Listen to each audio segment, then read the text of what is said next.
ഇയാൾ മനോരോഗിയാണ്.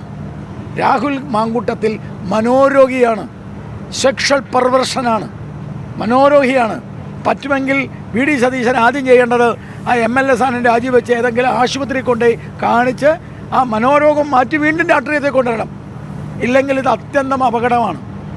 ഈ നാട്ടിലെ പാവപ്പെട്ട കുടുംബത്തിലെ ആളുകൾ ഈ പെൺകുട്ടികളെയൊക്കെ രാഷ്ട്രീയത്തിലും മാധ്യമരംഗത്തേക്കും ഒക്കെ കൊണ്ടുവരുന്നത് അവരുടെ വീട് രക്ഷപ്പെടാനും അവരുടെ ഭാവി സുനിശ്ചിതമാവാനാണ്. ഇത്തരത്തിലെ മനോരോഗികളുടെ കൂടെയാണെങ്കിൽ, മനോവൈകൃതം ഉള്ള ആളുകളുടെ കൂടെ നടന്നാൽ അത്യന്തം അപകടമാണ്.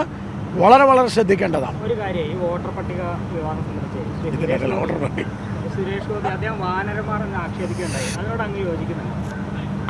ഈ വാനരന്മാരെന്ന് പറഞ്ഞത് നമ്മൾ എന്ത് ചെയ്താലും അത് അതേ സമയത്ത് നോക്കി അതേപോലെ ചെയ്യുന്ന ആൾക്കാരാണ്. രാഹുൽ ഗാന്ധി എന്താ ചെയ്തത് അതേപോലെ ചെയ്യാൻ ശ്രമിക്കുന്നത് കൊണ്ടാണത്. രാഹുൽ ഗാന്ധി ചെയ്യുന്നതിനകത്ത് ബേസില്ല. മഹാരാഷ്ട്രയിലെ തെരഞ്ഞെടുപ്പ് കമ്മീഷനുമായി ബന്ധപ്പെട്ട വിഷയത്തിൽ ആ പരാതി കൊണ്ടുവന്ന ആ CS ചെയർമാൻ പരസ്യമായി മാപ്പ് പറഞ്ഞില്ലേ? പക്ഷേ എന്നിട്ടും രാഹുൽ ഗാന്ധി അത് ഉയർത്തിക്കൊണ്ട് നടക്കുകയാണ്. അപ്പോൾ അതേ പ്രവൃത്തിയാണ്. ഞാൻ ചോദിക്കട്ടെ, സുരേഷ് ഗോപിയുടെ തെരഞ്ഞെടുപ്പിൽ 74,686 വോട്ടിനാണ് അദ്ദേഹം ജയിച്ചത്. ഇവർ മൊത്തത്തിൽ പറയുന്നത് ആകെ 86 വോട്ടാണ്. 86 കള്ളോട്ട് ചെയ്യുന്ന ഒരൊറ്റ ചോദ്യം തിരിച്ചു ചോദിക്കാം. 4,16,000 വോട്ടായിരുന്നല്ലേ കോൺഗ്രസിന് കിട്ടിയത് 2019? 3,27,000 കുറഞ്ഞില്ലേ? 90,000 വോട്ട് അവിടെ പോയി. അത് അവർക്ക് ആര് വോട്ട് ചെയ്യുന്നത് ആർക്കറിയാം. കള്ളവോട്ടെന്ന് പറഞ്ഞാൽ അർത്ഥം എന്താ? ഒന്നുകിൽ ഒരു മിനിറ്റ്, കള്ളവോട്ടെന്ന് പറഞ്ഞാൽ അർത്ഥം എന്താ?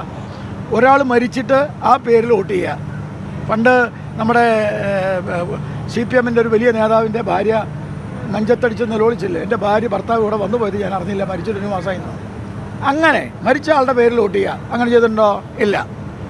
പിന്നെ ഒരാൾ 2 വോട്ട് ചെയ്യുക, അയാളുടെ പേരിൽ വോട്ട് ചെയ്യുക, വേറൊരാളുടെ പേരിൽ വോട്ട് ചെയ്യുക. അങ്ങനെ വോട്ട് ചെയ്ത് പരാതിയുണ്ടോ? ഇല്ല. പിന്നെ എന്തായി കള്ളവോട്ട്? നിങ്ങൾക്ക് ഏത് വിലാസത്തിൽ വേണേൽ ആൾക്കാരെ ചേർക്കാൻ, അതിലർത്ഥമൊന്നുമില്ല.